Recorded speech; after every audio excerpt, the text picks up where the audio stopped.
오늘 함께 보실 말씀은 마태복음 19장 말씀 보도록 하겠습니다.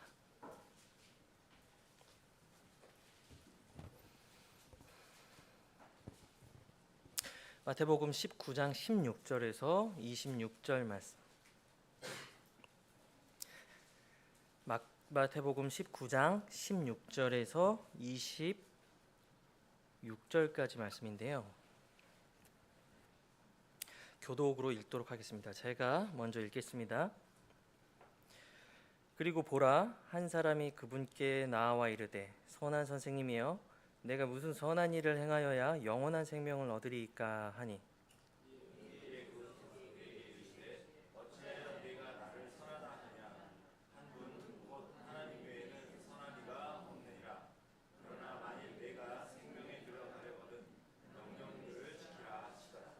그가 그분께 이르되 어느 명령이니까 하니, 예수님께서 이르시되 너는 살인하지 말라, 너는 간음하지 말라, 너는 도둑질하지 말라, 너는 거짓 증언하지 말라.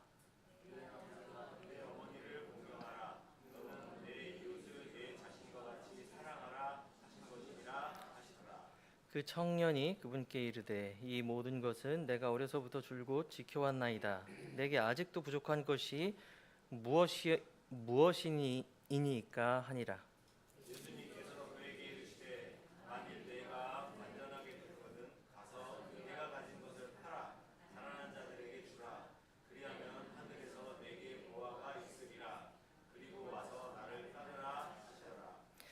그러나 그 청년이 이 말씀을 듣고 몹시 슬퍼하며 가니 이는 그가 큰 재산을 가졌기 때문이더라.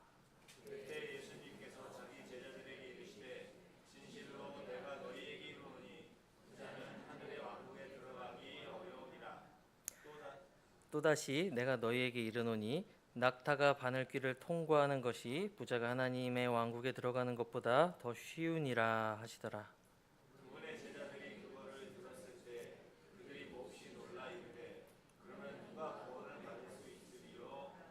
같이 읽겠습니다. 26절은 시작. 예수님께서 그들을 보시고 그들에게 이르시되 사람들에게는 이것이 불가능하나 하나님에게는 모든 것이 가능하시니라 하시더라. 아멘. 제가 기도하겠습니다.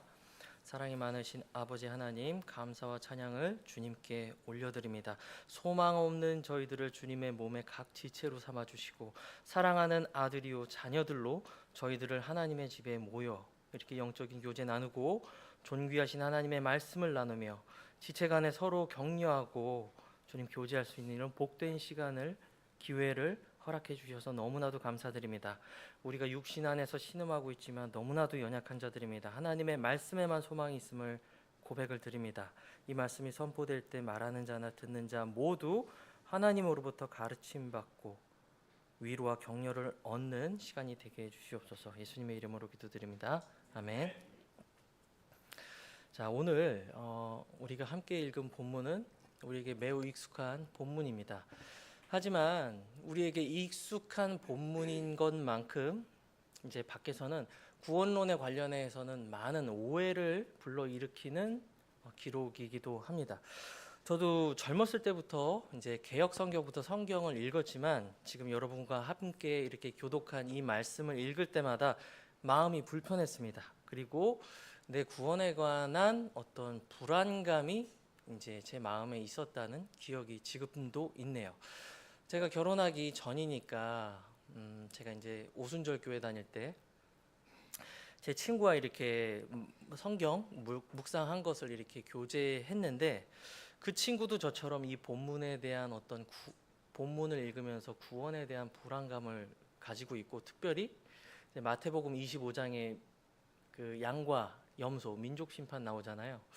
그 본문을 읽고 자기 구원에 대한 확신을 못 느꼈어요. 그 친구가. 그 이유가 이제 내가 재소자들한테 가서 이제 문안하거나 어려운 사람들을 찾아서 방문하거나 하지 않았다는 그 이유 때문에 자기 구원에 대한 불안감을 느꼈습니다. 이제 물론 그때 젊었고 성경에 대해 잘 몰라서 좀 그런 좀 불안이 있었지만 지금 보면 그냥 웃고 넘길 수도 있는데 그 당시에는 굉장히 좀 심각하게 고민했던 했던 기억이 있습니다. 네, 제 기억뿐만이 아니죠. 이제 어떤 신앙생활을 하면서 성경을 잘 모르는 상태로 오늘 본문의 기록을 그냥 읽게 되면 이제 구원에 대해서 어떤 불안함을 느끼는 분이 많다는 걸로 알고 있어요.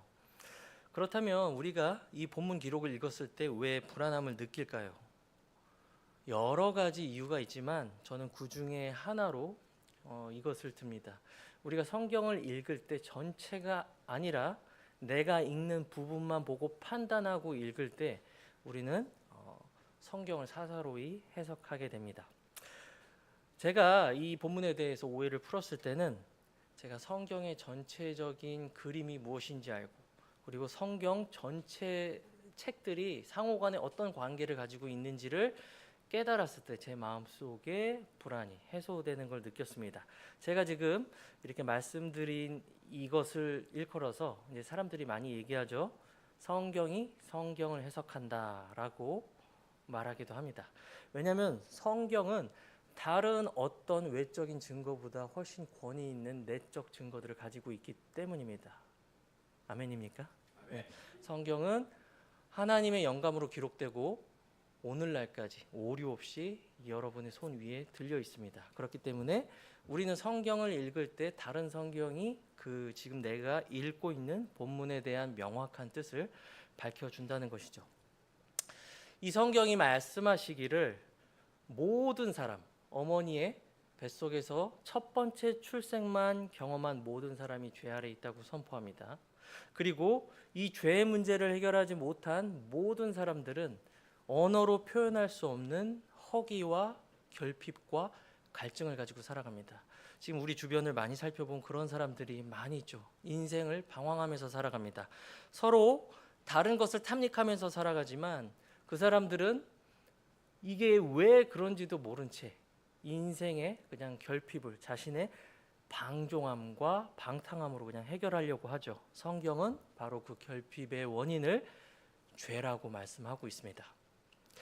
니고데모도 늦은 밤에 이러한 결핍을 해결하기 위해서 아무도 보지 않는 밤에 몰래 예수님을 찾아가죠. 그리고 사마리아 여인도, 그리고 뽕나무에 올라갔던 삭개오도, 또 오늘 우리가 읽었던 이 본문에 등장하는 신앙심이 깊어 보이는 이 청년도 모두 같은 이유로 예수님께 질문하고 예수님을 찾았습니다.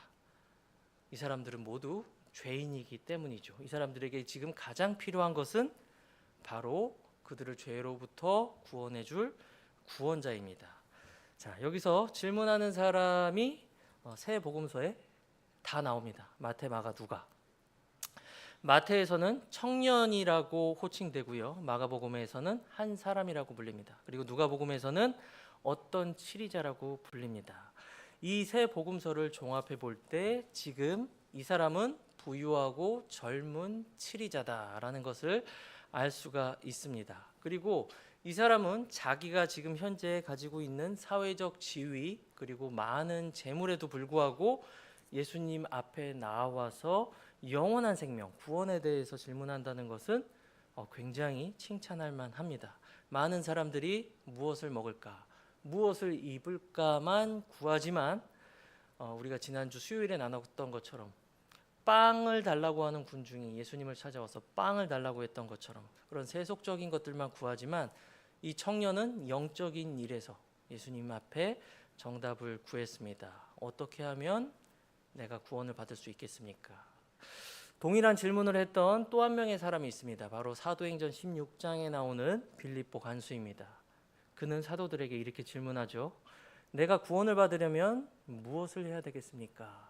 라고 말합니다. 제가 방금 전에 언급한 것처럼 어머니의 뱃속에서 첫 번째 출생만 경험한 죄 아래 있는 모든 사람들이 동일한 질문을 해야만 합니다.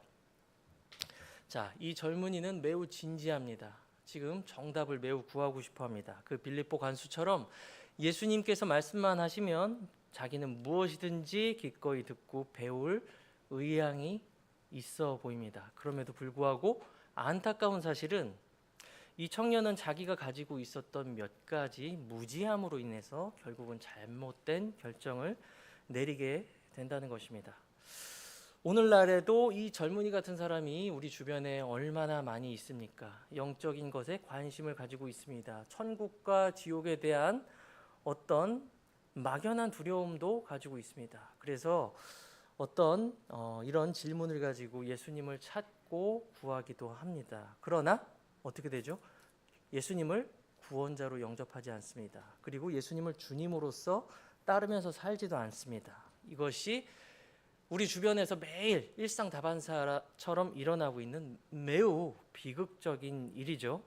매일매일 예수님이 계신 뜰을 밟고 그분에 대한 이름은 듣지만 결국은 이 청년처럼 실족하고 슬퍼하면서 예수님을 떠나가는 사람들이 대부분이라는 거죠.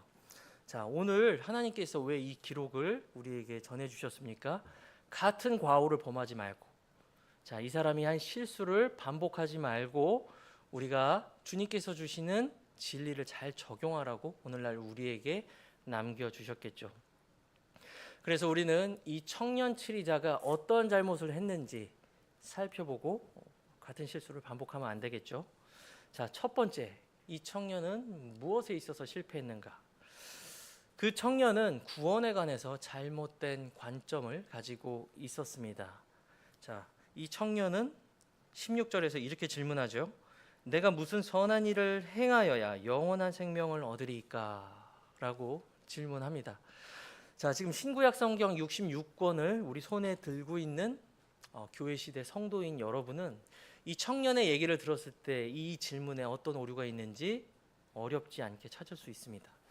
이 청년은 구원자에 대한 믿음이 아니라 내가 몇 가지 행할 수 있는 종교적 행위 몇 가지에 초점을 맞추고 있다는 것을 알 수가 있습니다. 그리고 이러한 구원에 대한 관점은 그 당시 유대인들 사이에서 널리 유행했습니다.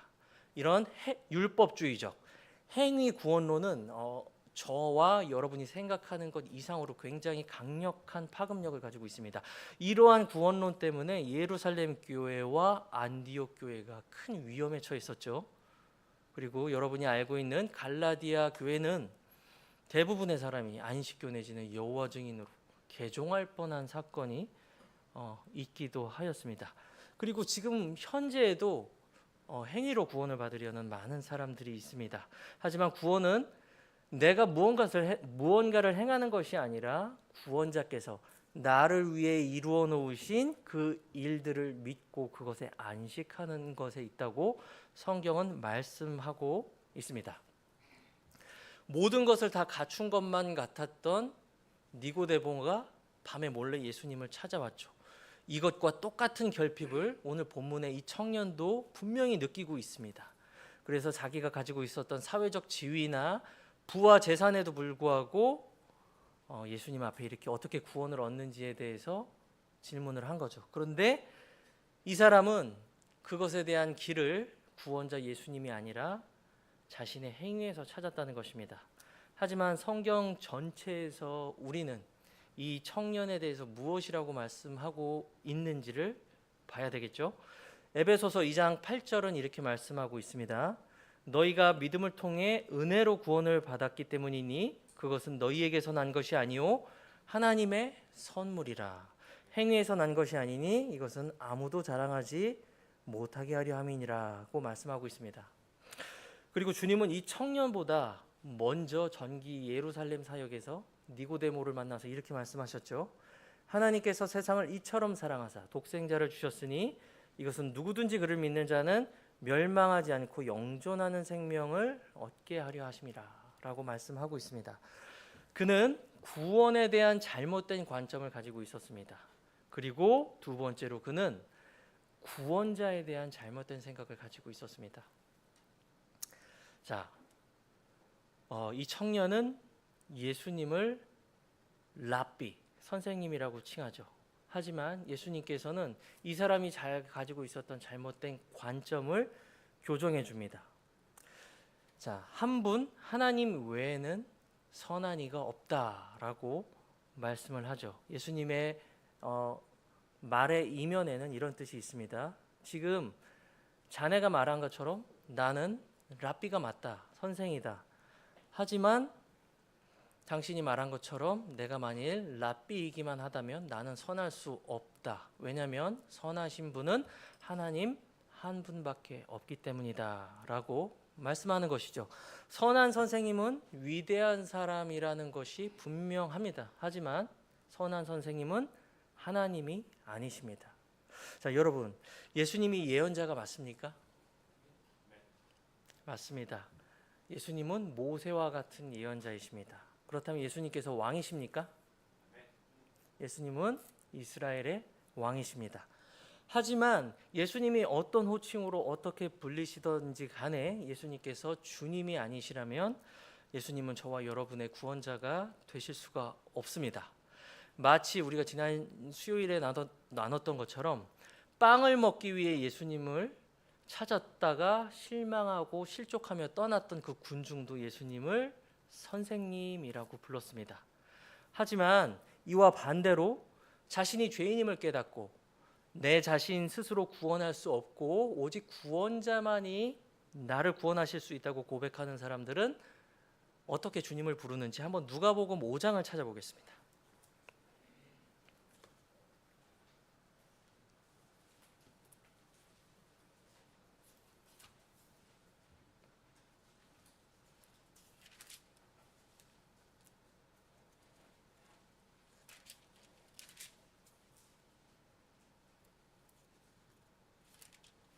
마태복음 5장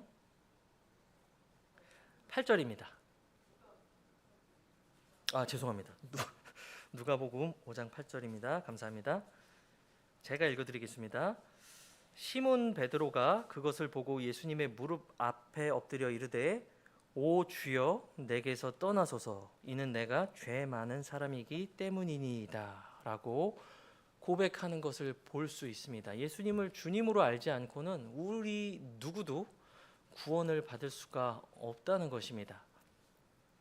자, 그래서 이 청년은 이 베드로가 가지고 있었던 관점과 많이 다르다는 것을 이 호칭을 통해서 알 수가 있죠. 그리고 이 부자 청년은 율법에 대해서도 잘못된 관점을 가지고 있었습니다.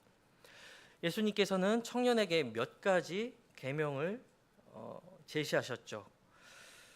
예수님께서 이르시되 너는 살인하지 말라, 간음하지 말라, 도둑질하지 말라, 거짓 증언하지 말라, 부모를 공경하라, 그리고 이웃을 내 자신과 같이 사랑하라. 자, 내가 완전하게 되려거든 네가 영원한 생명을 가지기 위해선 이 모든 계명을 지켜야 된다라고 말씀을 하시죠. 하지만 이 청년은 결국 이 말을 듣고 슬퍼하며 예수님을 떠나갑니다. 예수님께서 이 청년에게 이 율법을 다 지켜야지만 구원을 받는다고 제시하셨기 때문에 청년이 슬퍼하며 떠나갔습니까? 그렇지 않죠. 예수님은 율법을 소개한 것이 아니라 당신이 이 율법을 다 지킬 수 없는 죄인인 구원이 필요한 사람이라는 것을 보여주기 위해서 그 청년에게 이 율법을 제시한 것입니다. 우리 중 누구도 613가지의 계명을 다 지키거나 완벽히 준수할 수 없습니다.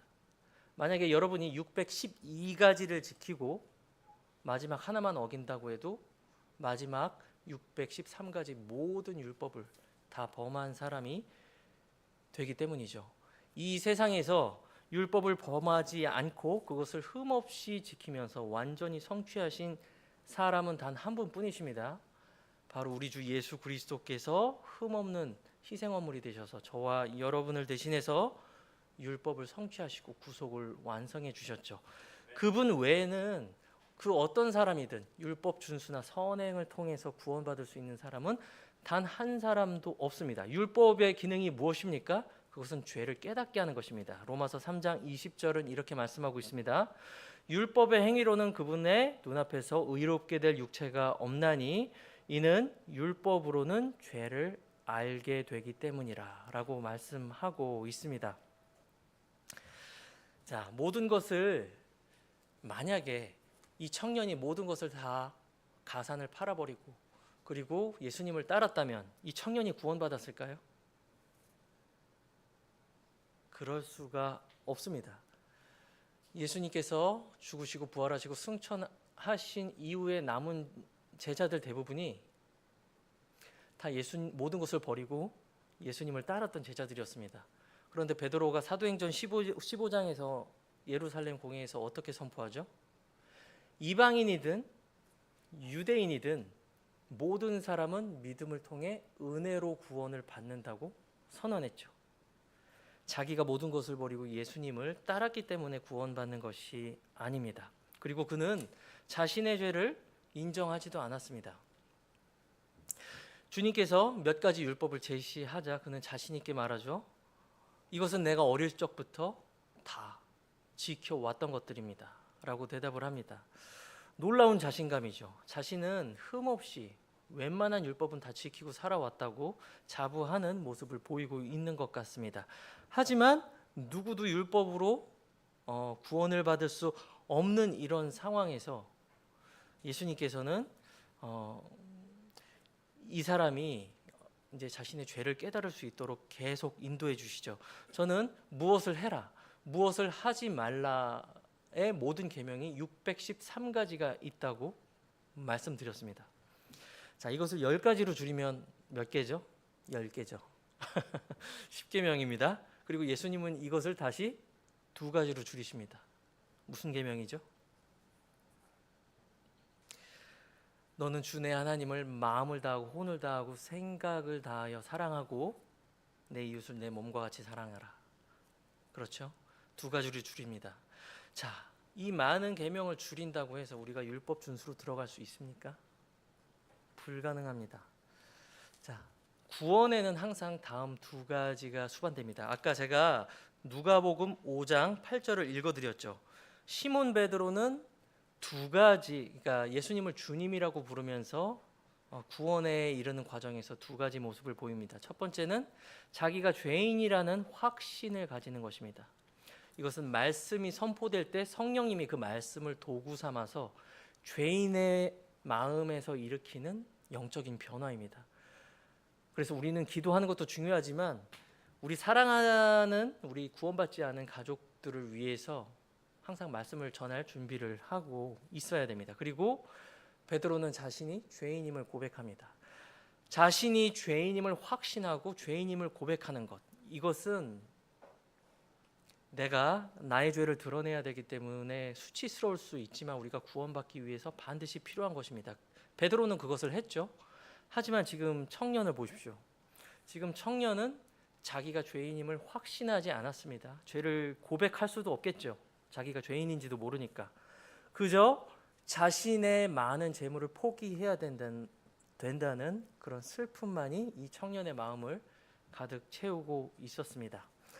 결국 이 청년은 영원한 생명, 자기가 질문했던 영원한 생명보다도 자기가 가지고 있었던 만몬을 더 신뢰했다는 것을 알 수가 있죠. 18세기에 정말 유명한 부흥가 존 웨슬리, 다들 아시죠? 존 웨슬리 복음 전도자는 이렇게 말했습니다. 내가 당신의 지갑이 회심하지 않는다면 나는 결코 당신의 회심을 믿지 않겠다라고 말했습니다. 자, 존 웨슬리는 평생에 많은 고아원을 짓고 성경을 배포했고 많은 어려운 사람들을 도왔지만 아무런 재산 한 푼도 남기지 못하고 자신의 생을 마감했습니다. 자, 하나님의 성도들이 믿음을 따라 어떻게 살아가야 하는지 보여주는 교회 사적 기록이죠. 하지만 이 청년이 보인 것은 결국은 마음속에 만몬을 향한 사랑이었다는 것만 이제 알게 된 거죠.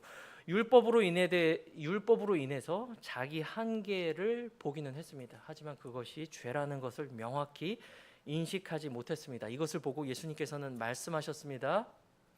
부자가 천국에 들어가는 것보다 차라리 낙타가 바늘구멍으로 들어가는 것이 더 쉽다라고 말씀을 하시죠. 그러니까 제자들은 깜짝 놀라서 이렇게 반응합니다. 그렇다면 누가 구원을 받을 수 있겠습니까? 라고 말합니다. 얼마나 올바른 반응입니까? 우리가 율법을 마주했을 때, 하나님의 거룩하고 완전한 법을 마주했을 때 모든 죄인은 내가 그렇다면 어떻게 구원을 받을 수 있으리요? 라고 이렇게 고백을 해야 된다는 것입니다. 자, 결국은 이 청년은 모든 것에서 실족한 채로 슬퍼하며 예수님을 떠나갔습니다. 제가 서두에도 언급해 드렸지만 오늘날 많은 사람이 이 젊은 청년, 부자 관원과 같이 예수님의 뜰만 열심히 밟고 열심히 영원과 천국과 지옥에 대한 것만 숙고하다가 결국 예수님을 영접하지 않고 예수님을 따르지도 않고 그분을 섬기지도 않고 영원한 정죄에 빠지게 된다는 것입니다. 자, 우리는 그의 실수 몇 가지를 살펴봤습니다. 첫 번째, 그는 구원에 대한 잘못된 생각을 가지고 있었습니다. 구원은 사람의 행위가 아니라 완전하신 구원자께서 우리를 위해 대신 이루어 놓으신 대속의 은총을 믿고 그것에 안식하는 것에 있다라고 제가 말씀드렸습니다. 두 번째, 그는 구원자에 대한 잘못된 생각을 가지고 있었습니다. 예수님은 그저 세상 모든 사람들이 말하는 4대 성인이 아닙니다. 어떤 사람은 예수님을 위대한 철학자로 보기도 합니다. 위대한 혁명가로 보기도 합니다. 이 모든 거듭나지 않은 사람들은 자기가 이해하고 싶은 예수님을 각자의 안경을 끼고 바라봅니다.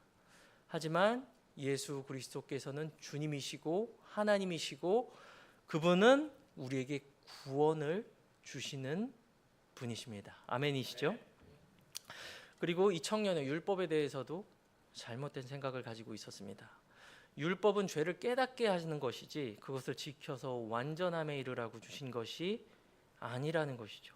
예수님께서 그를 선하게 인도하셔서 그의 마음을 다 아시기 때문에요. 마음속 한계까지 죄를 지적하고 죄를 알게 하시려 이끌어갔지만 결국 그는 만몬을 더 사랑했습니다. 자기에게 있는 사회적 지위, 명예, 그로 인해서 내게 쌓인 부가 구원보다도 사실은 자기가 질문했던 것 그리고 얻고자 했던 것보다 실제로 더 중요했다는 것이 마지막에 드러났다는 것이죠. D.L. 무디를 도와서 수십만 명을 그리스도께로 인도했던 미국의 복음 전도자 루벤 아처 토레이라는 복음 전도자가 있었습니다. 어느 날 그 사람에게 한 사업가가 찾아왔어요.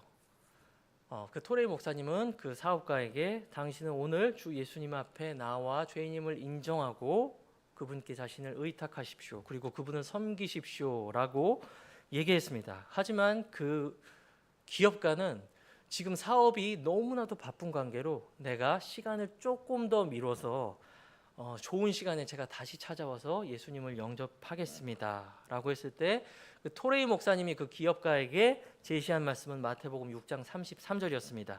너희는 첫째로 하나님의 왕국과 그분의 의를 구하라. 당신이 이 말씀에 순종하지 않는다면 당신은 멸망할 것입니다 라고 그 기업가에게 조언해 주었다는 것입니다. 실제로 이거는 단순히 제가 여러분에게 설교 예화로 말하기 위해서가 아니라 이러한 젊은 청년 관원에 똑같은 과오를 저지르는 사람이 우리 주변에 정말 수없이 많이 있습니다. 그렇기 때문에 성령님께서 성경 이와 같은 성경 기록을 우리에게 남겨주셨겠죠. 자, 결론입니다. 자, 우리는 율법의 행위가 아니라 믿음을 통해 하나님의 은혜로만 구원을 받습니다. 이것은 주님의 모든 사도들과 초세기 교회 성도들이 공통으로 고백한 유다서에 기록된 공통의 구원이죠. 우리는 이 믿음을 지키기 위해서 힘써 싸워야 한다는 주님으로부터의 사명을 받았습니다. 그렇다면 어떤 사람은 이렇게 질문을 할 수도 있습니다. 믿음으로만 의롭게 된다면 아무렇게나 살면 되는 것입니까? 자, 당연히 아니겠죠. 하지만 놀랍게도 이렇게 반문하는 사람들은 사도 바울의 때부터 시작해서 2000년 교회 역사 가운데 항상 있어 왔습니다. 자, 이것을 우리가 도덕률 폐기론이라고 부르죠. 이것은 다양한 이름으로 불리는 아주 여러 이단 중에 하나입니다. 주님은 여러분이 사복음서를 보실 때 제가 이것을 말씀드리고 싶습니다. 예수님은 구원에 대해서 통전적인 통전적인 이해를 가지고 계셨습니다. 사람이 믿음으로 의롭게 되는 것, 그리고 의롭게 된 사람이 거룩하게 사는 것, 그리고 거룩하게 사는 사람이 마지막에는 몸의 구속을 받고 영화롭게 되는 것, 이 세 가지를 결코 따로따로 분리하지 않으셨다는 것입니다. 마태복음 7장 21절을 한번 같이 보실까요?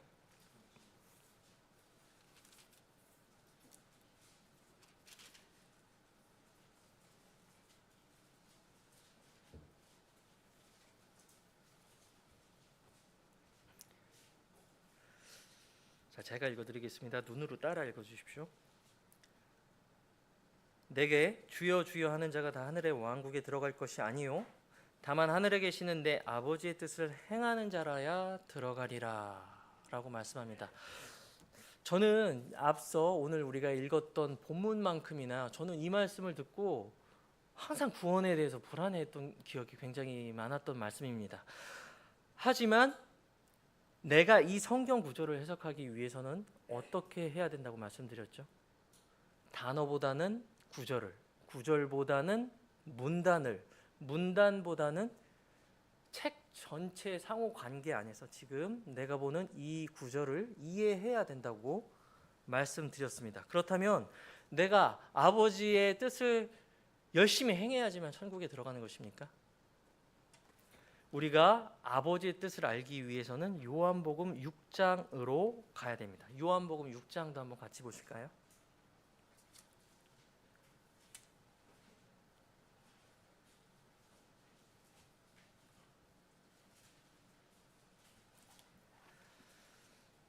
자, 마태복음에서는 하늘에 계신 아버지의 뜻을 행하는 자라야 들어가리라 했습니다. 그렇다면 우리는 아버지의 뜻이 무엇인지를 알아야 됩니다. 요한복음 6장 40절을 제가 읽어드리겠습니다. 나를 보내신 그분의 뜻은 이것이니 곧 아들을 보고 그를 믿는 자마다 영존하는 생명을 얻는 것이니라.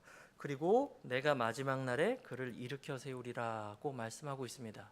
하늘에 계신 아버지의 뜻은 아버지께서 보내신 아들 하나님을 믿는 것입니다. 그 사람만이 영존하는 생명을 받는 것입니다. 그리고 그 뒤 이어서 뭐라고 말씀하시죠? 믿음으로 의롭게 된 그 사람이 바로 마지막 날에 예수님께서 일으켜 세우실 사람입니다. 칭의, 성화, 영화, 우리 예수님께서는 이 세 가지 구원의 다른 측면을 분리해서 보지 않으셨습니다. 복음서 전체에서 이 구원을 하나의 구원으로 보셨어요. 이것이 우리가 받은 공통의 구원입니다. 만약 어떤 사람이 이 세 가지 구원 중에 하나만 싹 뽑아다가 돋보기로 보면서 이것만이 진짜 구원입니다 라고 말한다면 어떻습니까, 여러분? 지금 우리 도처에 수없이 잘못된 구원론을 믿고 가르치는 많은 사람들이 결과물로 생긴다는 것입니다. 우리는 하나님이 짝지워 주신 것을 사람이 나누면 안 되겠죠. 예수님은 의롭게 된 사람, 의롭게 된 성도에게 실제적인 거룩함을 요구하십니다.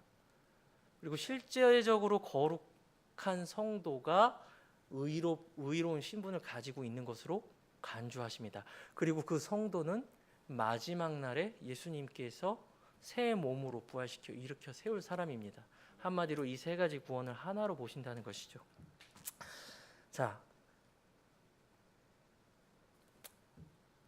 자, 우리가 이런 구원론에 대해서 살펴봤는데요.